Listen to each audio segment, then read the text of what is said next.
Ce matin, Église, je crois que je vais simplement vous faire une petite exhortation parce que je crois que le Seigneur veut vraiment garder toute la place et l'honneur aujourd'hui. Alors simplement, je veux partager un message que le Saint-Esprit a mis dans mon cœur hier soir pour nous. Ce message s'intitule « Le peuple de Dieu t'attend pour rencontrer Dieu ». Amen. Et aujourd'hui, Église, nous devons en être conscients. Il y a un peuple à l'extérieur qui se perd. Un peuple qui cherche Dieu, mais qui ne le trouve pas. Et le Saint-Esprit a parlé à mon cœur hier, dans une tristesse vraiment profonde, où le Seigneur me dit, Église, que beaucoup, malheureusement, pensent le connaître, mais qu'ils ne savent pas où le trouver. Et la Bible nous dit dans Romains 10, le verset 12 à 14,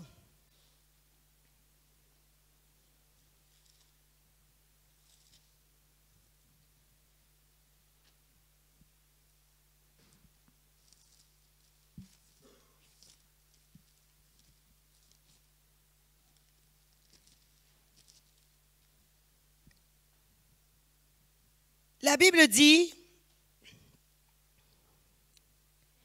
il n'y a aucune différence, en effet, entre le juif et le grec, puisqu'ils ont tous un même Seigneur qui est riche pour tous ceux qui l'invoquent.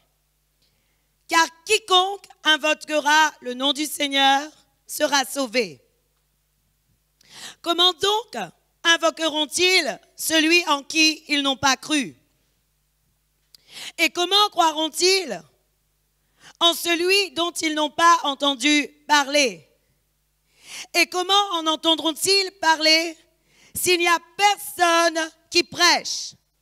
Et comment y aura-t-il des prédicateurs s'ils ne sont pas envoyés, selon qu'il est écrit qu'ils sont beaux les pieds de ceux qui annoncent la paix, de ceux qui annoncent de bonnes nouvelles. Amen. Le verset 14, Église, est vraiment profond, parce que la parole de Dieu, du message que je veux vous donner aujourd'hui, nous dit, comment donc invoqueront-ils, celui en qui ils n'ont pas cru? Et comment croiront-ils en celui dont ils n'ont pas entendu parler? Et comment entendront-ils parler s'il n'y a personne qui prêche? Amen. Église, j'aimerais te dire réellement qu'il est temps de comprendre que le peuple de Dieu est assoiffé. Nous sommes dans un temps où le peuple de Dieu qui est à l'extérieur de ce bâtiment, qui est à l'extérieur de la vie en Christ, est assoiffé.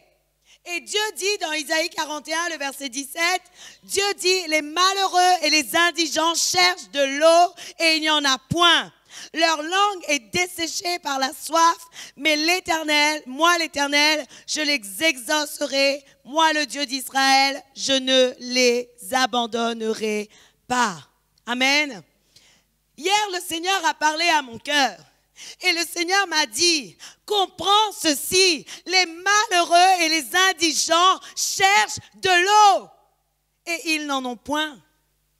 Et j'aimerais te dire quelque chose aujourd'hui, nous tous, nous devons le comprendre. Parce que Dieu est clair, la parole de Dieu est claire et la Bible dit comment vont-ils invoquer Dieu si personne ne leur parle?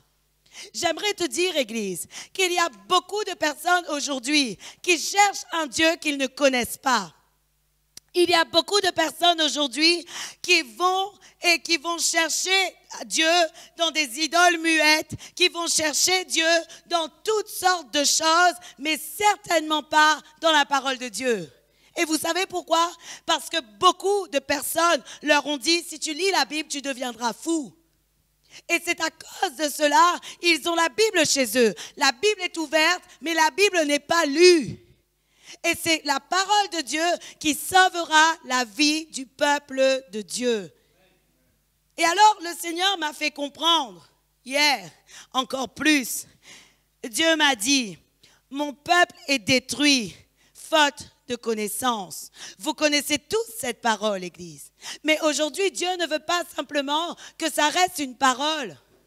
Le Seigneur veut que l'on prenne conscience que Dieu entend les cris de son peuple, que Dieu veut que son peuple soit sauvé, que Dieu attend qu'il y ait une personne qui aille pour leur parler de la bonne nouvelle. Parce que j'aimerais te dire quelque chose. Lorsque Dieu a entendu les cris du peuple, il n'est pas resté sans rien faire. Oui ou non? Dieu a envoyé un homme qui s'appelait Moïse. Et il lui a dit dans Exode 3, le verset 7, Dieu a parlé à Moïse au moment où le peuple était en train de crier en Égypte, au moment où le peuple était en train de gémir en Égypte.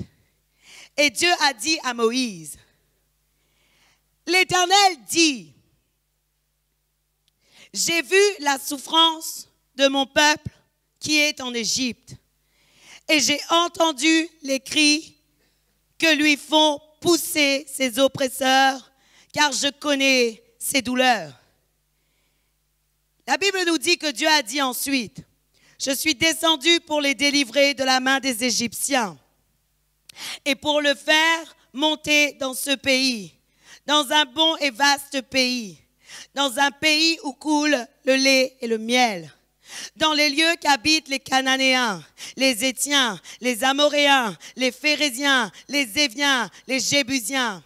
Voici, les cris d'Israël sont venus jusqu'à moi, et j'ai vu l'oppression que leur font souffrir les Égyptiens. Écoutez bien ce que Dieu a dit à Moïse dans le verset 10. Dieu a dit à Moïse, « Maintenant va, je t'enverrai aujourd'hui près de Pharaon et tu feras sortir d'Égypte mon peuple, les enfants d'Israël. » Amen. Église, souvent nous pensons que Dieu n'entend pas le cri de ses enfants. Mais je veux te dire, Église, le Seigneur entend chaque cri de douleur que pousse le peuple qui ne le connaisse pas. Et aujourd'hui, Dieu ne veut pas rester sans rien faire. Mais comme il a dit à Moïse, Dieu te dit, moi, maintenant, je te le demande, va parce que c'est moi qui t'envoie. Et aujourd'hui, Dieu veut t'envoyer à aller chercher tous ceux qui se perdent. Parfois, nous passons à côté de beaucoup de situations, à côté de beaucoup de monuments, à côté de beaucoup d'églises, on va dire, qui ne sont pas conformes, à côté de beaucoup d'objets de vénération, à côté de beaucoup de choses qui sont contraires à la parole de Dieu, et cela nous fait rien. Mais j'aimerais te dire quelque chose, lorsque Paul est passé à côté de tous ces objets, lorsqu'il est allé à Athènes, Paul a regardé et il a commencé à réfléchir. Oui ou non? La Bible nous dit dans Acte 10, et on va voir ce passage de Paul.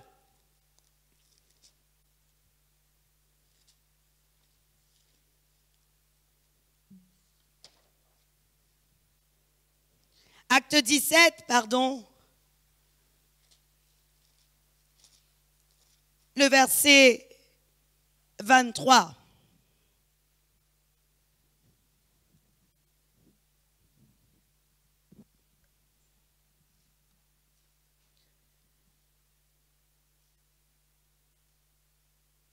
Paul dit aux Athéniens, « Car en parcourant votre ville et en considérant les objets de votre dévotion, j'ai même découvert un autel avec cette inscription, un Dieu inconnu.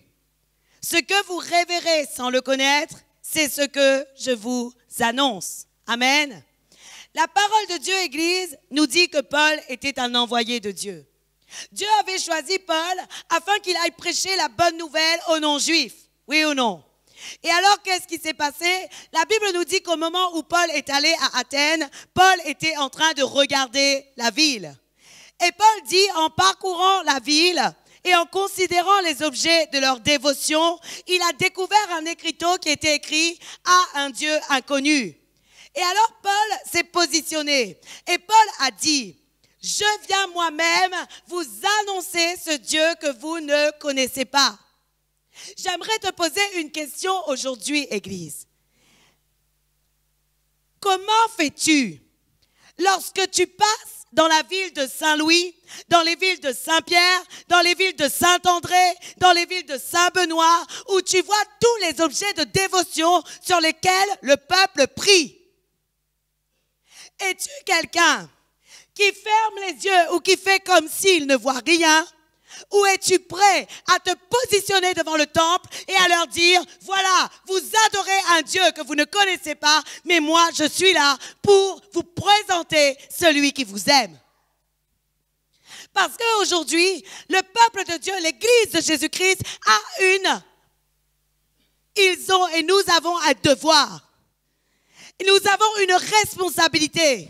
Et cette responsabilité, Église, c'est de nous réveiller et d'aller réconcilier les hommes avec Dieu. Et vous savez pourquoi? Parce que la Bible nous dit que Dieu a mis en nous la parole de réconciliation. Et si nous avons la parole de réconciliation, cela veut dire que nous avons le devoir, nous avons la responsabilité d'aller réconcilier d'autres hommes avec le Seigneur. Ce qui veut dire, Église, que partout où nous marchons, partout où nous allons, lorsque nous voyons des objets de dévotion, nous devons être touchés et dire, waouh, combien de personnes sont perdues. Vous savez, Église, Dieu parle à mon cœur et le Seigneur souffre de voir son peuple en train d'adorer des statues qui ne peuvent pas leur répondre, en train d'aller pour voir des sorciers, pour voir des mages, pour voir des personnes disant l'avenir. Dieu est fatigué de voir ce peuple agir de cette manière. Dieu est fatigué de voir le peuple invoquer les morts. Dieu est fatigué. Et Dieu veut que tu sois celui et celle qui soit capable de te positionner pour lui et dire au peuple, vous ne connaissez pas réellement Dieu et moi, je suis là pour vous le présenter. Aujourd'hui, Église, l'Église de Jésus-Christ doit se réveiller. Parce que nous sommes dans un temps où le diable est en train d'accélérer son œuvre. Il est en train d'accélérer sa course. Ne voyez-vous pas, Église, ce qui est en train de se passer? Le peuple ne va plus chercher réellement à connaître Dieu. Il souffre cependant. Savez-vous, Église, lorsque tu vois une personne et que la personne commence à chercher Dieu, lorsque tu lui parles un peu de la parole, tu ressens comme si c'est un buvard. Il boit, tellement il recherche Dieu. Oui ou non? Et nous, parfois, nous sommes insensibles au peuple. Mais Dieu n'est pas insensible à ce peuple.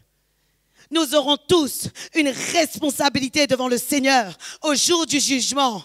Parce que Dieu dit à celui qui demande beaucoup, à celui qui a reçu beaucoup, je lui en redemanderai beaucoup. Avez-vous beaucoup reçu de Dieu? Avez-vous reçu beaucoup de connaissances de Dieu? Dieu vous en demandera beaucoup. Et vous devez commencer à faire des choses pour le Seigneur. Nous devons commencer à faire des choses pour le Seigneur. Parce que le peuple de Dieu se perd. Le peuple de Dieu est en train de mourir. Et je vous assure, le Seigneur est triste. Il est vraiment triste de voir son peuple en train d'invoquer les morts. Parce qu'aujourd'hui, beaucoup de personnes vont voir des sorciers. Je sais ce que je dis. Parce que le Seigneur a parlé à mon cœur et Dieu m'a dit, rends-toi compte que beaucoup vont voir des devins, que beaucoup vont voir des sorciers. Et Dieu m'a dit, tu dois leur dire que leur vie est en danger. Pourquoi, Église? Parce que lorsqu'ils parlent aux morts, ils sont en train de parler à des démons, oui ou non? N'est-il pas vrai que lorsqu'une personne va invoquer les morts dans une sorcellerie, dans un endroit où il y a un sorcier ou un devin, il parle à un démon? Ne faites jamais ça. Ne priez plus jamais. Ne priez jamais devant des statues, devant des personnes qui sont mortes. Ne priez jamais. Parce que vous êtes en train, ceux qui font ça prient des démons. Ceux qui font ça invoquent des démons. Puisque la parole de Dieu nous dit dans Ecclésiaste 9, le verset 5 et 6. J'aimerais te le donner pour ta connaissance, pour ta culture de la parole.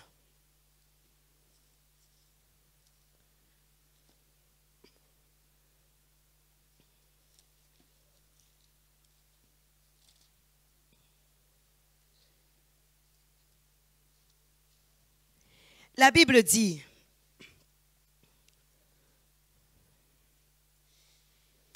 les vivants, en effet, savent qu'ils mourront, mais les morts ne savent rien. Et il n'y a pour eux plus de salaire puisque leur mémoire est oubliée.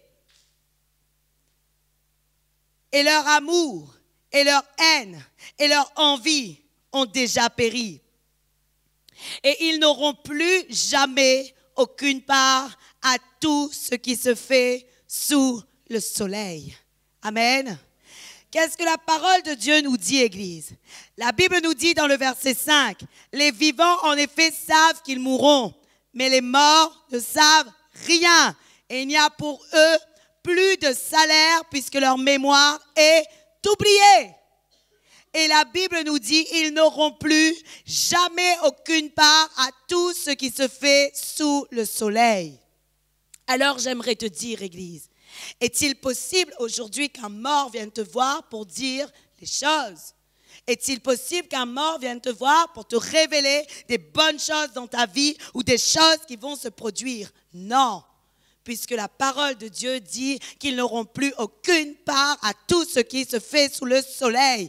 Donc les morts qui se font passer pour tes morts, ce sont des démons. Et ce que nous avons besoin d'entendre et ce que nous avons besoin de savoir, c'est que la parole de Dieu nous dit que les morts, leur mémoire est oubliée. Mais j'aimerais apporter une nuance à cette parole. Puisque la parole de Dieu nous parle dans Luc 16, de Lazare et de l'homme riche, et que l'homme riche se souvenait très bien d'où il venait, oui ou non? L'homme riche a dit à Abraham, envoie Lazare pour parler à ma famille. Il était pourtant mort, oui ou non? Et donc il connaissait encore les choses, il connaissait encore qu'il avait une famille. Pourtant la parole de Dieu nous dit que leur mémoire est oubliée, oui ou non? Mais j'aimerais te dire, Église, que réellement, lorsque nous allons mourir, il y a un temps, lorsque nous serons au moment du jugement et lorsque nous allons aller à Jésus-Christ, il y a un moment où nous ne nous souviendrons plus de rien. Ne pensez pas que lorsque vous allez être dans le royaume des cieux, vous allez vous souvenir de votre mari ou de votre femme. Non, vous aurez d'autres choses à faire, vous allez glorifier Dieu. Nous allons louer tous les jours. Nous allons glorifier Dieu tous les jours. Parce qu'après que nous soyons passés devant le jugement de Dieu, nous n'aurons plus de souvenirs de notre vie. Oui ou non? C'est la parole qui le dit, ce n'est pas moi. La Bible nous dit qu'au moment où ils passeront devant le jugement, il n'y aura plus aucun souvenir de leur vie. Et donc nous n'aurons plus de souvenirs de notre vie.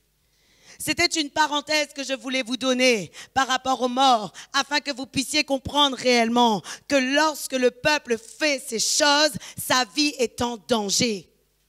Et nous avons le devoir et la responsabilité, si nous connaissons la vérité de la parole, aujourd'hui vous la connaissez, vous ne pouvez plus dire, vous ne voyez rien, vous n'entendez rien, vous ne savez rien, parce que vous avez la connaissance de la parole et vous savez que ceux qui font ainsi sont dans l'erreur. Et puisque vous avez reçu la connaissance, vous devez le dire.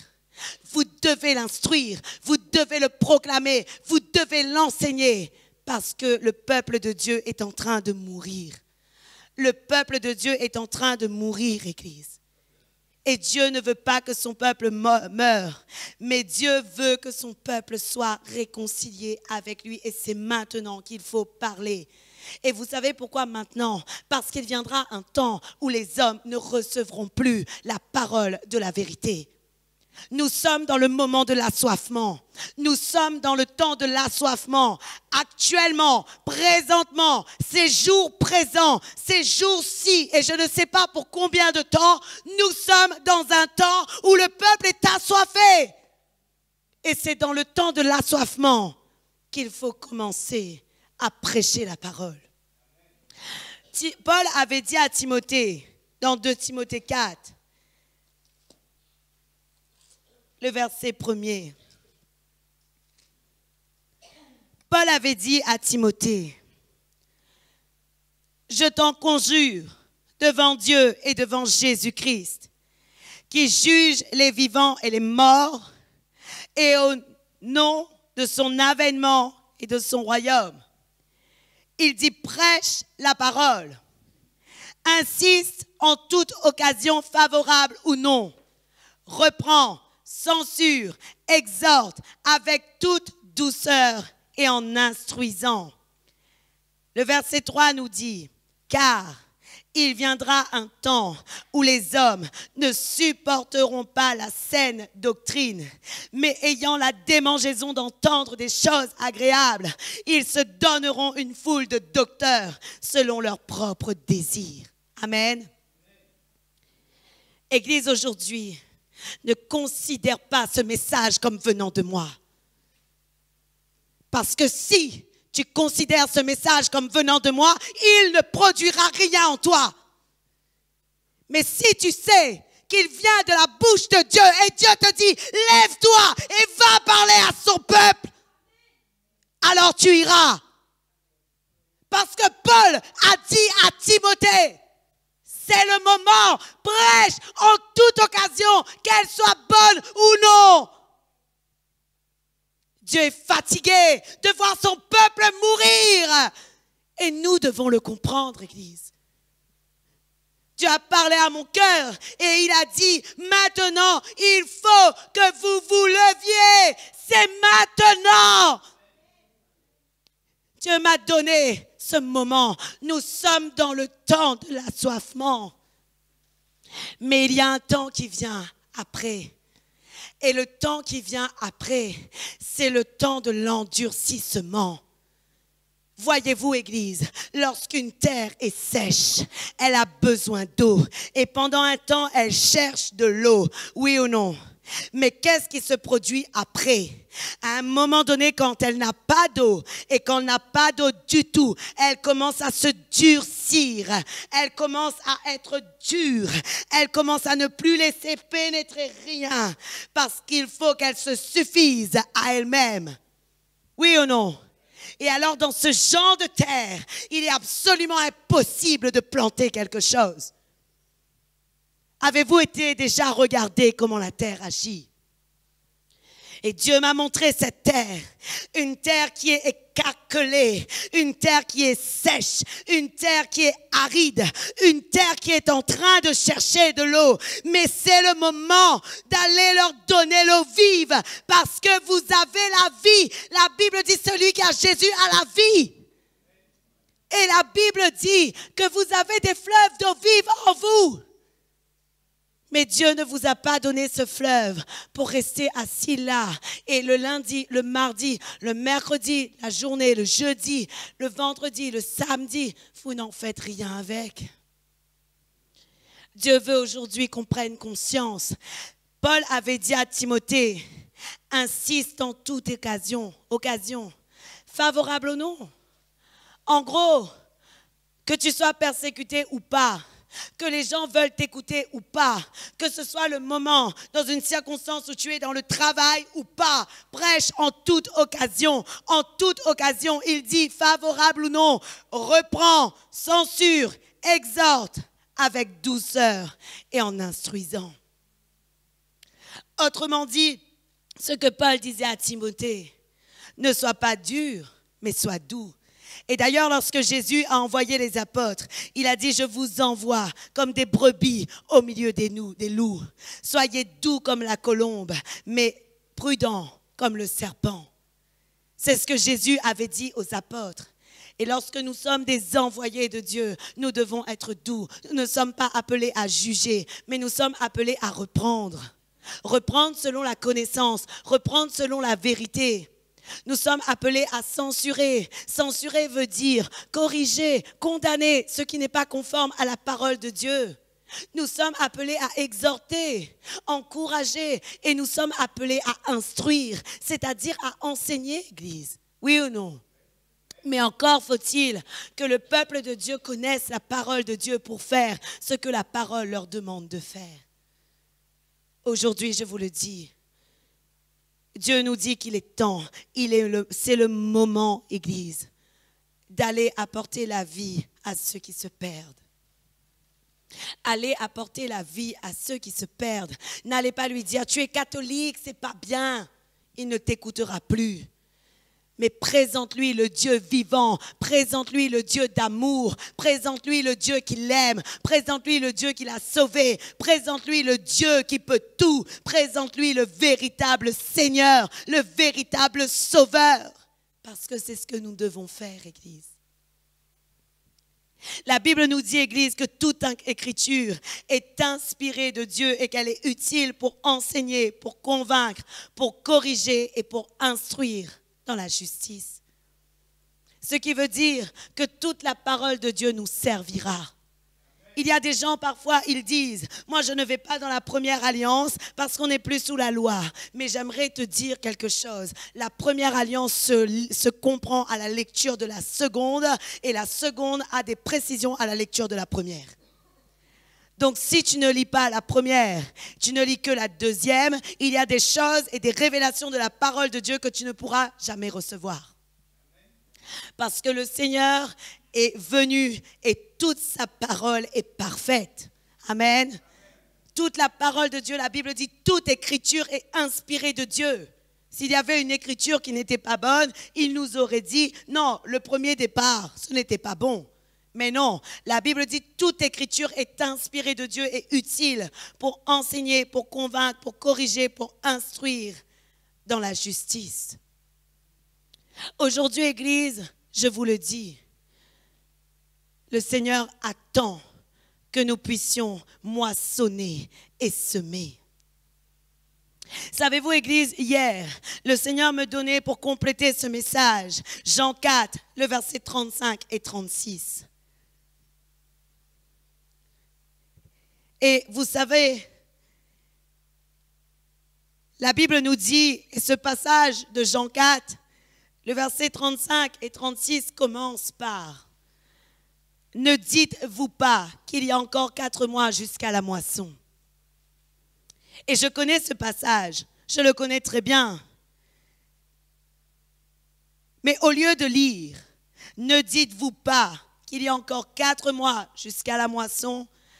Lorsque j'ai pris ce verset et lorsque je l'ai lu, j'ai vu dans ma Bible, il était écrit, texto, ce n'était pas écrit ne dites-vous pas, il était écrit ne dis pas qu'il y a encore 4 mois jusqu'à la moisson.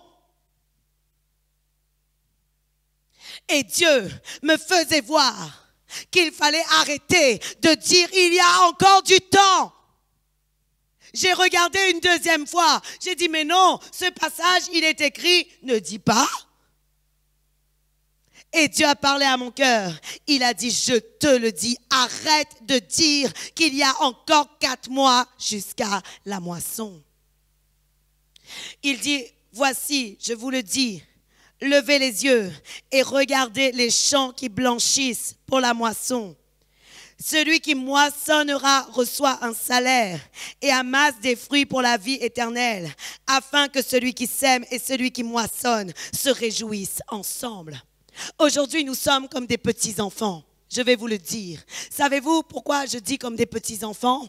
Parce que ça fait un moment que Dieu dit et redit ce message. Oui ou non? Il dit, il redit. Comme des enfants, tant que la leçon n'est pas comprise, il dit et il redira encore. Pourquoi Dieu le répète? Parce que jusqu'à présent, nous ne faisons rien. Oui ou non? N'est-il pas vrai que bien souvent, nous voyons les gens se perdre, nous voyons qu'ils sont dans l'erreur, mais nous ne faisons rien.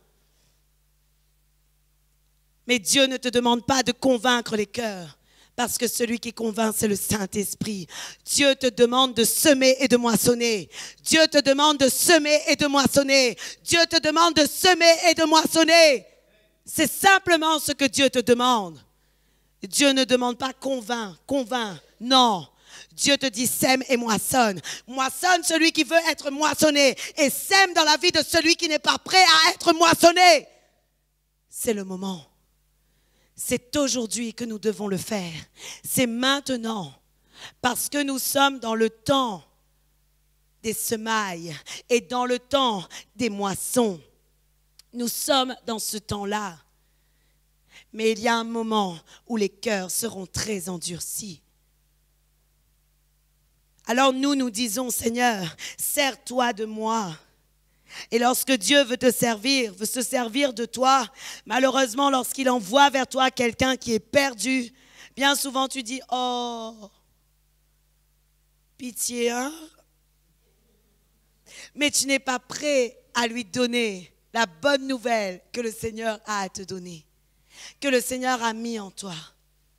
Tu n'es pas prêt à agir avec puissance. Une personne vient te voir et te dit, je suis malade dans mon corps. Et toi, tu n'oses pas. Tu es dans ton lieu de travail. Vraiment, comment je vais faire pour imposer les mains au malade? Il m'a dit, il est malade, mais je ne peux pas commencer à lui annoncer le Christ.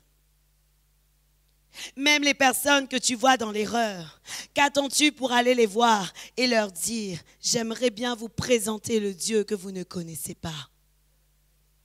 Le Dieu que vous pensez connaître, mais que vous ne connaissez pas. C'est ce que Paul a fait. Voyez, Église, lorsque tu es disposé pour Dieu, Dieu te montre le peuple vers qui tu dois parler.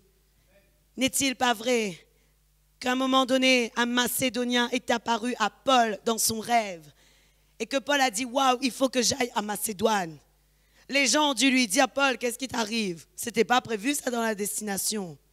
Mais Paul savait qu'il devait aller à Macédoine. Pourquoi? Parce que le Saint-Esprit a témoigné à son esprit qu'il devait y aller. Et dans notre cas aussi, Église, aujourd'hui, le Saint-Esprit témoigne à mon esprit que nous devons parler. Le Saint-Esprit témoigne à mon esprit, à ma conscience, que nous devons y aller. Et si nous ne faisons rien, le peuple de Dieu meurt. Le peuple de Dieu meurt. Alors parfois tu te dis, mais comment je vais faire pour parler? Mais lorsque tu es envoyé de Dieu, le Saint-Esprit lui-même va parler à travers toi. Cherche simplement à avoir la sagesse de Dieu. La Bible nous dit, si quelqu'un manque de sagesse, qu'il la demande à Dieu qui donne généreusement et avec abondance. Et donc nous avons simplement besoin, lorsque nous allons parler au peuple, de demander à Dieu, Seigneur, donne-moi la sagesse. Donne-moi la sagesse afin de ne pas blesser, afin de ne pas vraiment trancher les gens trop durs. Mais donne-moi la sagesse. Et autre chose que nous devrions avoir dans nos cœurs, l'amour. Parce que si nous n'avons pas d'amour, nous allons rentrer dans un jugement. Mais Dieu ne nous demande pas de juger ceux qui ne sont pas comme nous. Parce que, voyez vous-même, lorsque Pierre devait aller parler à Corneille, Dieu lui a montré un grand drap blanc avec toutes sortes d'animaux. Et Dieu a dit à Corneille, tue et mange. Corneille a dit à Dieu, Seigneur, moi je n'ai jamais touché à rien d'impur. Et nous, parfois, lorsque nous voyons certaines personnes, nous les considérons comme impures. Nous ne pouvons quand même pas aller voir des personnes de cette confession et de cette religion. Ils vont me salir, la sorcellerie va venir sur moi. Arrêtez d'avoir peur, arrêtez. Personne ne peut rien contre vous. Personne, parce que vous avez Jésus. J'ai Jésus. Pensez-vous que j'ai peur? Je n'ai pas peur. Je n'ai pas peur. Et si demain, Dieu me dit, détruis ces temples, j'irai avec un bulldozer, si Dieu me permet, et je détruirai parce que je n'ai pas peur. Non! Ce n'est pas ce que j'ai dit. Dieu ne m'a pas envoyé pour le moment. Mais si Dieu m'enverrait, pensez-vous que j'aurais peur de le faire? Pensez-vous que nous devons avoir peur de faire ces choses? Pensez-vous que nous devons avoir peur d'aller vers toutes les nations et confessions qui ne sont pas comme nous? Pensez-vous que nous devons avoir peur d'aller chercher des sorciers? Pensez-vous que nous devons avoir peur d'aller chercher des malbars? Pensez-vous que nous devons avoir peur? Non. Nous avons la vie. Nous ne sommes pas n'importe qui. Nous avons l'Esprit qui est tout puissant en nous. Nous avons celui qui a vaincu le monde. Et donc, nous avons la capacité et la possibilité d'aller apporter la bonne nouvelle. Ce matin, c'est ce que le Seigneur veut nous dire, Église. Et je vais te dire quelque chose. Lorsque tu vas commencer à parler, à prêcher, à parler de la parole de Dieu, à parler de Jésus-Christ, à parler et à manifester la puissance de Dieu dans la vie des autres, ta réputation parlera pour toi. ce n'est plus toi qui iras à eux, c'est eux qui viendront à toi. Ce n'est plus toi qui parleras et qui iras à eux, c'est eux qui viendront à toi. Je ne parle pas d'une réputation qui te met en haut, pas du tout. Mais la Bible nous parle de l'exemple de Daniel. Oui ou non? Daniel 5, la parole de Dieu nous dit qu'à un moment donné, il s'est passé quelque chose. Le roi Beltchazzar est allé vers Daniel et il est allé le voir. Et savez-vous pourquoi? Parce que le roi Beltchazzar avait vu un doigt qui commençait à écrire des choses et aucun sage, aucun mage, aucune personne n'avait la capacité de lui faire discerner de quoi il s'agissait. Mais à un moment donné, le roi Beltchazzar va vers Daniel et lui dit dans Daniel 5, le verset 14, le roi Beltchazzar lui dit, « J'ai appris sur ton compte que tu as en toi l'esprit des dieux. » Lui ne connaît pas. Lui ne connaît pas qui permet à Daniel de parler.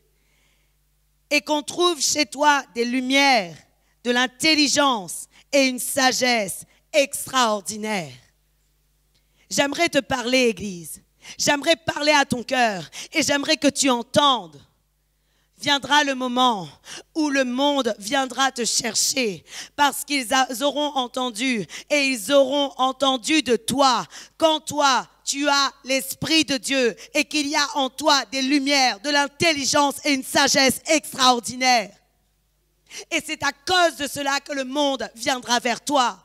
C'est à cause de cela que le monde te cherchera. Ils diront, mais où il est? Un peu comme ils ont cherché Jésus. Le monde cherchait Jésus. La foule cherchait Jésus. Pas toujours pour les bonnes raisons, puisque certains le cherchaient parce qu'ils avaient envie de manger et de boire. Et il y aura des gens aussi qui viendront vers vous parce qu'ils ont besoin de quelque chose et ensuite ils partiront. Mais toujours est-il, Église, que parce que tu vas faire la différence et parce qu'en toi il y a une sagesse, en toi il y a la lumière de Jésus-Christ, en toi il y a l'intelligence, le monde viendra vers toi. Mets-toi à la disposition des autres. Mets-toi à la disposition de Dieu et mets-toi à la disposition de Dieu pour servir les autres. Mets-toi à la disposition de Dieu pour servir les autres parce qu'il vient ce moment où les autres te chercheront. Ils te chercheront parce qu'en toi, il y a l'intelligence, en toi, il y a la lumière et en toi, il y a la sagesse extraordinaire. Moi, je me mets à la disposition de Dieu et je dis, Seigneur, sers-toi de moi où tu veux, vraiment. Mais j'aimerais te dire quelque chose. La Bible nous dit, vous avez reçu gratuitement, donné gratuitement. Il est vrai que les hommes viendront à toi. Mais ce n'est pas parce que les hommes viennent à toi que tu dois être au-dessus de Dieu, comme je vous ai dit tout à l'heure. Ce n'est pas parce que les hommes viendront à toi que tu dois être orgueilleux. Ce n'est pas parce que les hommes viendront à toi pour te chercher que tu dois faire payer ce que Dieu va te donner. Attention à ça. Je vous ai dit, avec le démon de l'orgueil, il y a le démon de la cupidité. Alors n'allez pas jamais faire payer ce que Dieu met en vous. Jamais. C'est une abomination devant Dieu. Je prie pour toi gratuitement. Je fais la délivrance pour toi gratuitement. Je te donne la parole et la révélation de ce que Dieu dit sur toi gratuitement. Il y a des prophètes ici. La Bible dit, il répandra son esprit sur nous et vos fils et vos filles prophétiseront. Et donc, s'il y a des prophètes, nous allons aussi recevoir des paroles de connaissance et des prophéties pour le peuple. Je vous le dis. Nous allons recevoir des paroles de connaissance et des prophéties pour le peuple de Dieu. Mais jamais ne fais payer. Jamais. Parce que lorsque tu fais payer, tu es un sorcier. Je suis désolée de dire, mais lorsque tu fais payer ce que Dieu a donné, un don, un talent qui ne t'appartient pas, tu es un sorcier. Nous devons donner tout gratuitement. Nous avons reçu gratuitement, donné gratuitement. Et c'est ce que Daniel a dit à Beltchassar. Parce que Beltchassar disait à Daniel, si tu me dis ce que je dois savoir, il dit dans le verset 16, j'ai appris que tu peux donner des explications et résoudre des questions difficiles. Maintenant, si tu peux lire cette écriture et m'en donner l'explication, tu seras revêtu de pourpre, tu porteras un collier d'or à ton cou, tu auras la 3e place dans le gouvernement du royaume. Écoutez ce que Daniel lui a répondu. Daniel répondit en présence du roi, garde tes dons et accorde à un autre tes présents. Je lirai néanmoins l'écriture au roi et je lui en donnerai l'explication. J'aimerais te dire quelque chose, Église. Beaucoup chercheront à te gratifier pour tout ce que tu feras pour eux. Refuse. Refuse, sauf si Dieu te dit, celui-là tu peux prendre. Mais si quelqu'un cherche à te gratifier pour ce que tu fais pour Dieu, refuse. Comme je vous le dis, Église, le Saint-Esprit est celui qui sera capable de te dire, oui, celui-là tu peux, parce que c'est moi qui ai permis qu'il te bénisse. Mais si ce n'est pas le Seigneur qui te dit, celui-là tu peux, parce que c'est moi qui ai permis qu'il te bénisse, refuse tout ce que les hommes veulent te donner, parce que tu auras fait quelque chose de la part de Dieu. Parce que la première chose qui va se passer, les gens vont croire qu'ils vont pouvoir t'acheter. La deuxième chose qui va se passer, les gens vont croire qu'ils auront la possibilité de te manipuler. Et la 3e chose qui va se passer, les gens vont démystifier ton ministère. Tu ne seras plus le serviteur de Dieu, mais tu deviendras le serviteur des hommes. Et à cause de cela, les gens et Dieu ne pourra plus se servir de toi comme il veut se servir de toi. Voilà pourquoi, Église, tu ne dois jamais accepter un cadeau, un présent pour avoir donné une révélation ou fait quelque chose de la part de Dieu. Dieu nous dit, je vous ai donné gratuitement, donnez gratuitement. Et nous devons le faire. Regardez vous-même, tous les pasteurs qui commencent à faire payer ce que Dieu fait dans leur vie, ils sont en train de devenir orgueilleux. Ils sont en train de s'égarer dans la voie des ténèbres, oui ou non? Tous les serviteurs de Dieu que l'on voit en train de faire payer ce que Dieu leur donne, ils sont en train de se détourner parce que le diable est en train de les séduire. Le diable est en train de les corrompre. Nous, parfois, on pense que ça vient d'une bonne intention. Ça vient d'une bonne intention. J'ai fait ça pour lui, il a voulu me bénir. Je vous assure, plusieurs fois, le Saint-Esprit m'a dit, ne prends rien de cette personne, rien, je te le dis, rien. Et je vous le dis, Église, ce n'est pas toujours que le Saint-Esprit dit, oui, accepte, c'est rare même. Parce que le Saint-Esprit est lui-même capable de pourvoir à tes besoins. Dieu est lui-même capable de pourvoir à tes besoins. Et plusieurs fois, j'ai dû prier pour des gens, j'ai dû faire des délivrances. Et le Saint-Esprit me dit, maintenant tu pars et tu ne demandes rien. Tu t'en vas et tu ne demandes rien. Et je vais te dire, Église, aujourd'hui, vraiment, tu as des grandes richesses en toi. Mais ne deviens pas un serviteur du diable. Reste toujours un serviteur de Dieu. Le Seigneur m'a fait comprendre que beaucoup viendront chercher la lumière, l'intelligence et la sagesse que nous avons en nous. Beaucoup viendront, je vous l'assure, beaucoup. Ce n'est pas de moi que je dis ça. C'est un message prophétique que Dieu m'a donné. Beaucoup viendront chercher la lumière, l'intelligence et la sagesse extraordinaire qu'il y a en nous. Et vous savez pourquoi nous avons cette sagesse? Ce n'est pas à cause de nous. Mais si nous avons cette sagesse, c'est parce que Dieu nous a donné une sagesse qui vient de lui. C'est une sagesse qu'il a préparée d'avance pour ceux qui lui appartiennent. Et c'est une sagesse qui vient du Saint-Esprit. Car la parole de Dieu nous dit que l'Esprit de Dieu sonde tout, même les profondeurs cachées de Dieu. Ce qui veut dire, Église, que la sagesse que tu possèdes ne vient pas de toi.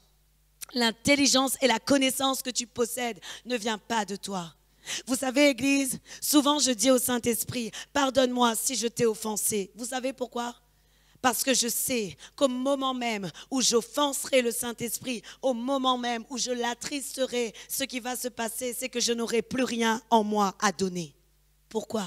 Parce que tout vient de lui et je n'ai rien. Tout vient de lui et je n'ai rien. Je ne suis qu'un vase. Je ne suis qu'un objet qu'il remplit pour que je puisse vous donner. Mais sans lui, je ne serai rien.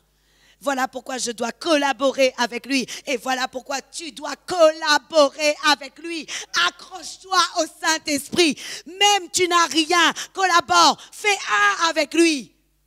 Fais un. Et la même vision, soit dans le même alignement que le Saint-Esprit. Tu dois être un avec lui. Tu dois être lié, connecté. Je ne connais pas le mot plus fort. Mais je sais qu'il faut une connexion parfaite. Je sais que le Saint-Esprit veut faire un avec nous. Parce que le monde a besoin de cette sagesse. Le monde a besoin de cette connaissance. Le monde a besoin de cette intelligence. Le monde a besoin du feu du Saint-Esprit. Et le monde a besoin de la puissance de Dieu. Si tu fais ça, aucune maladie ne pourra te résister. Aucune, parce que la Bible nous dit que Dieu nous a donné le pouvoir sur toutes les maladies et sur toutes les infirmités. Si aujourd'hui le frère est dans cet état, c'est parce que Dieu a permis qu'il se relève. Mais je vous assure que le frère là allait mourir. Il était en fin de vie, oui ou non? Mais toute la gloire revient à Dieu. Et c'est Dieu qui est en train de le relever. C'est Dieu qui est en train de le relever. Et si les malades aujourd'hui se relèvent lorsque l'on prie, c'est parce que le Saint-Esprit lui-même est là. Dernièrement, j'appelle une sœur où j'ai dû prier pour elle, pour un cancer qu'elle avait au ventre. Cette sœur m'a dit, pasteur, je pense à vous tous les jours parce que je ne fais plus de chimio et je suis guérie, je n'ai plus rien. Je lui ai dit, gloire à Dieu! Parce que notre Dieu est puissant. Notre Dieu est tout puissant. Notre Dieu est tout puissant, Église. Vous savez, lorsque je vois ces miracles, je pleure de joie. Et je suis là, oh Seigneur, tu es puissant, tu es puissant, tu es puissant. Parce que je sais que moi, en tant qu'homme, je ne suis rien, Église. Souvent, je me considère comme un bout de bois. Et je dis, Saint-Esprit, c'est toi qui m'animes. Oui. Parce que le Saint-Esprit doit nous animer en tout temps.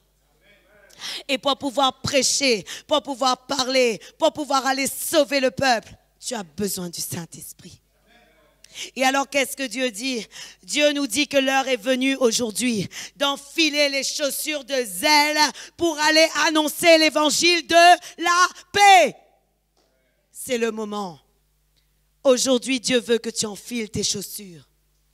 Tu prends le casque du salut. Beaucoup de personnes, ils prennent le casque du salut.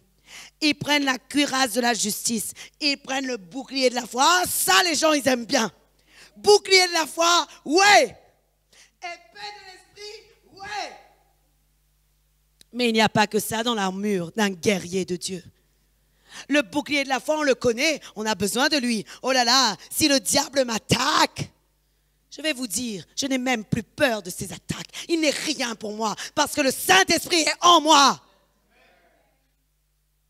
Et aujourd'hui, nous devons comprendre, j'ai d'autres choses à faire. Je dois mettre la cuirasse de la justice. Je dois mettre les chaussures de zèle. Je dois veiller, oui, être sûr que j'ai mon bouclier avec moi, ma foi et mon épée. Parce que c'est l'arme la plus puissante que le Seigneur nous donne. Mais aujourd'hui, Église, n'oublions pas que dans l'armure de Dieu, il y a aussi les chaussures de zèle. Et la Bible nous dit, pas les chaussures de zèle pour être zélé et bien sauter. Non. La Bible dit les chaussures de zèle pour annoncer l'évangile de la paix. Ce qui veut dire que si tu n'annonces pas l'évangile de la paix, tes chaussures ne sont pas sur tes pieds. Oui ou non? Sinon, on dit, oh, les chaussures de zèle. J'ai les chaussures de zèle sur moi, je suis équipée. Mais lorsque quelqu'un vient te voir pour te dire, Je suis triste, je n'ai plus d'espoir, je n'ai plus d'espérance. Ma famille est en train de mourir, ma famille est en train de se diviser. Tu lui dis, oh, vraiment, que le Seigneur te protège, hein? Je parle de ce que je sais, parce que nous sommes vraiment comme ça. Et c'est grave, parce que Dieu veut aujourd'hui que nous allions pour annoncer l'évangile de la paix. Nous allions avancer l'évangile de la paix. Ta famille est malade, ta famille est en train de mourir. J'ai une bonne nouvelle pour toi. Jésus peut la relever. Tu veux que je te présente Jésus? Tu veux que je te présente celui qui peut? Parce que je sais qu'il peut tout faire pour toi. Amen. Et là, tu as les chaussures. Mais sinon, tu as des savates. Tu n'as pas des chaussures de zèle. Oui, et les savates ne font pas partie de la parole. Donc tu n'as rien. Oui, c'est comme ça. Les savates ne faisant pas partie de la parole, tu n'as rien. Mais Dieu veut que tu aies les chaussures de zèle. Et aujourd'hui, parce que d'autant plus, Jésus-Christ nous dit qu'il a encore beaucoup d'autres brebis qui ne sont pas dans cette bergerie. Jean 10, le verset 16, Jésus dit, « J'ai encore d'autres brebis qui ne sont pas de cette bergerie.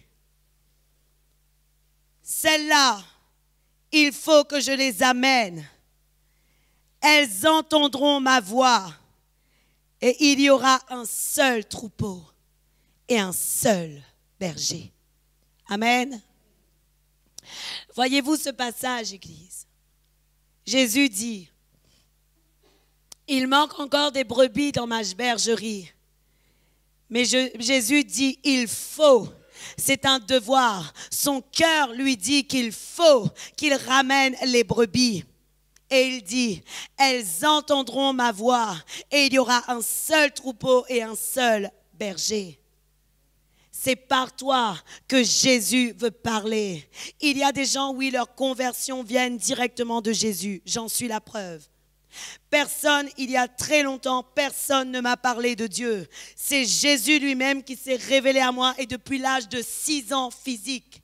À 6 ans physique, Jésus lui-même s'est révélé à moi, quelque chose s'est révélé à moi et m'a dit, tourne-toi toujours vers Jésus-Christ car c'est lui qui vient pour délivrer le monde. Celui qui est là pour délivrer le monde. Et j'avais 6 ans, vous vous rendez compte? Et puis le Seigneur a continué à faire et Jésus-Christ lui-même s'est révélé à moi et à un moment donné, je lui ai dit, Jésus, si tu existes vraiment, alors prouve-moi que tu es là. Et c'est à ce moment-là que Jésus a commencé à me conduire. C'est à ce moment-là que Jésus a commencé à m'amener vers les personnes vers qui il voulait que j'aille. Et j'aimerais te dire, Église, mais il y a des personnes à qui Jésus ne parle pas directement. Jésus leur parle, oui, mais à travers une bouche. Et ça peut être la tienne. Jésus leur parle à travers une bouche. Et toi, tu n'es que le haut-parleur de Dieu à ce moment-là. Parce que le Seigneur utilise ta bouche et celui qui entend ne reçoit pas tes mots, mais il reçoit un toucher de Dieu et Dieu convainc leur cœur qu'il faut qu'ils viennent à lui. C'est en ça que la parole de Dieu dit, elles entendront ma voix et elles viendront.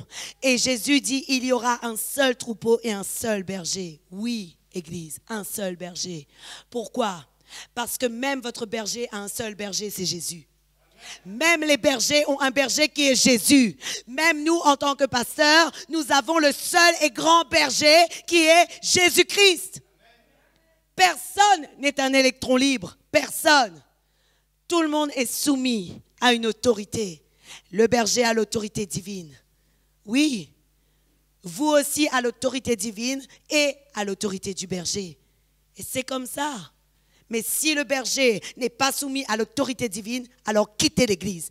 Quittez l'église, je vous le dis, quittez l'église, partez. Parce que le peuple de Dieu doit avoir un berger qui a un grand berger. Je n'ai pas peur de vous le dire. Je sais que moi, je suis soumis à Dieu. Donc, je sais que lorsque je vous dis quittez l'église, vous ne partirez pas. Parce que je suis soumis à Dieu. Et vous-même, vous le voyez. Oui ou non? Ce n'est pas la peine que je le dise. Je sais qui est mon maître. Mais si toutefois, un jour, une personne va dans une église où l'autorité n'est pas soumise à son berger, qui est Jésus, il doit partir. Parce que celui qui conduit le peuple, dans ce cas, il est un mercenaire, il est un berger d'un autre berger qui n'est pas Jésus, mais qui est le diable. Et aujourd'hui, Église, nous devons bien comprendre les choses. Dieu veut que nous soyons de ceux qui font partie de sa bergerie, de ceux qui sont soumis à Dieu, qui sont soumis à l'autorité divine et qui aillent dans la direction qu'il leur demande d'aller. Amen. Aujourd'hui, Église, ne faites pas sourde oreille, mais entendez la voix du peuple qui crie. Entendez la voix des pleurs. Entendez la voix des réunionnais. Entendez la voix des réunionnais. Vous n'allez pas entendre la voix des Macédoniens. Il y a déjà du travail à faire à la réunion. Certaines personnes, ils veulent entendre d'autres voix. Mais la réunion est déjà beaucoup en souffrance. Oui ou non? Le problème aujourd'hui, et même dans le monde, c'est comme ça. Avez-vous remarqué, Église, et je vais conclure là-dessus, lorsqu'il faut aider des gens, nous allons aider les personnes à l'extérieur de notre île. Vrai ou faux? Je ne suis pas contre ce genre d'association, mais juste pour vous le dire, par exemple, nous allons aider des personnes qui sont à Mayotte ou à Madagascar et nous faisons des dons d'aliments, des dons d'argent pour des personnes à l'extérieur. Et c'est très bien qu'il y en ait qui le fassent. C'est très bien, je ne suis pas contre ça. Mais cependant, lorsqu'on regarde les choses, à la réunion même, il y a des gens qui ont faim. À la réunion même, il y a des gens qui ont besoin. À la réunion même, Église. Alors ne soyons pas des personnes qui avons le désir tout de suite d'être envoyées loin, alors que nous n'avons même pas encore commencé à faire le travail qu'il y a à l'île de la Réunion. Parce qu'à l'île de la Réunion lui-même, il y a beaucoup de travail.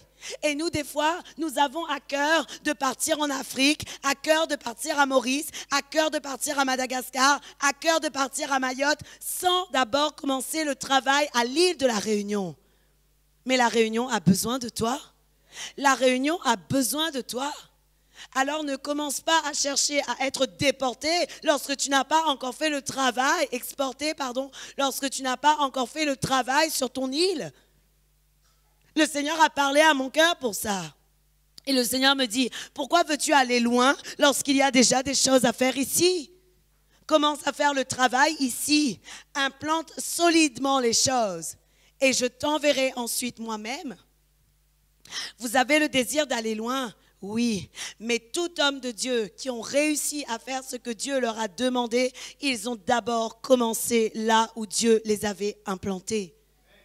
Et lorsqu'ils ont commencé là où Dieu les avait implantés, ils sont ensuite partis pour bénir d'autres églises, pour construire d'autres choses, pour faire des extensions. Mais ils ont d'abord commencé là où Dieu les avait appelés. Amen. Aujourd'hui, Église, je t'encourage. Ne fuis pas l'île. Ne fuis pas l'île. Le peuple de la Réunion a besoin de toi. Le peuple de la Réunion a besoin de ta voix.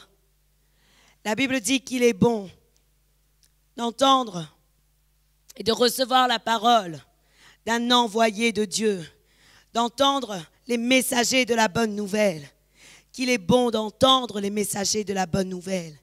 Et la Bible dit, mais comment les entendront-ils si personne ne les envoie? Mais aujourd'hui, j'aimerais te dire, Dieu t'envoie. Dieu t'envoie. Va leur parler. Va leur dire que Dieu veut qu'ils soient sauvés. Va leur présenter le vrai Dieu. Parce que tu vois tous les monuments que l'on voit à Saint-Louis et ailleurs prouvent que c'est un Dieu inconnu. Oui ou non? Tout ça prouve que c'est un Dieu inconnu. Et puisque toi, tu connais le véritable Dieu, pense à cela. Nous sommes dans un temps où il y a encore l'assoiffement. Profite de ce temps et donne au peuple de Dieu ce qu'ils attendent. Ils n'attendent pas la nourriture physique seulement. Ils attendent la manne spirituelle. Ils attendent la parole de Dieu. Ils attendent l'eau vive. Parce que Jésus-Christ et Dieu lui-même a dit, l'homme ne vivra pas de pain et d'eau seulement, mais de toute parole qui sort de la bouche de l'Éternel. Amen. Amen. Que le Seigneur soit béni, que le Seigneur soit glorifié et que nous puissions prendre conscience de l'appel que Dieu nous fait aujourd'hui. Qui est conscient de l'appel? Qui est conscient de l'appel? Oh, moi je lève mes mains. Je vous ai déjà dit, Église, lorsqu'une personne reçoit une prédication, un enseignement, c'est d'abord pour lui. Ce n'est pas pour vous avant, c'est d'abord pour lui. Et hier soir, le Seigneur a parlé à mon cœur. Il m'a dit, jusqu'à quand resteras-tu et te contenteras-tu de ce que tu as commencé à faire? Va plus loin. Va plus loin. Va agir plus loin. Va travailler parce que j'ai besoin de toi. Amen. Soyez bénis. On acclame le Seigneur pour sa parole.